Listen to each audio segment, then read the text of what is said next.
Welcome to the Banker Lamp. Please enjoy the video. In this video, I will explain how to make delicious lollipop gravy. First, ensure your chicken lollipops are already prepared and fried to a crispy golden brown. Next, heat 1 tablespoon of oil in a pan, then add 1 tablespoon of chopped garlic and 1 teaspoon of chopped ginger to sauté until fragrant. Also, combine 1 cup of chicken stock with 2 tablespoons of Szechuan chutney and 2 tablespoons of red chili sauce in a mixing bowl.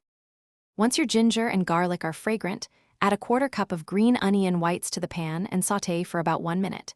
This builds an aromatic layer for your gravy. Then, introduce 3 tablespoons of tomato sauce, 1 tablespoon of dark soy sauce, and a 1/2 tablespoon of sugar to the mixture.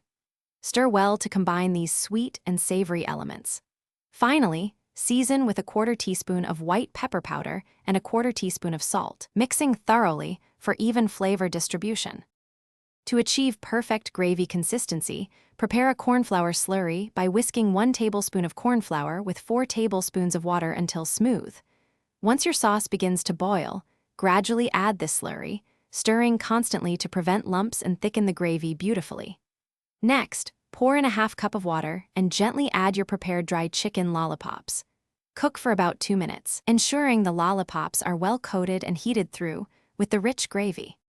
For the final touch, stir in 1 tablespoon of freshly chopped green onions right before you turn off the flame. This adds a burst of fresh flavor and vibrant color to your dish. Your delicious chicken lollipop gravy is now ready to be served hot.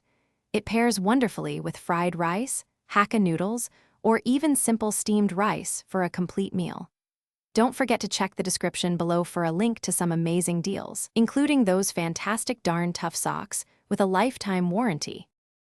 Thanks for watching. If this was helpful, leave a like and consider subscribing. See you next time.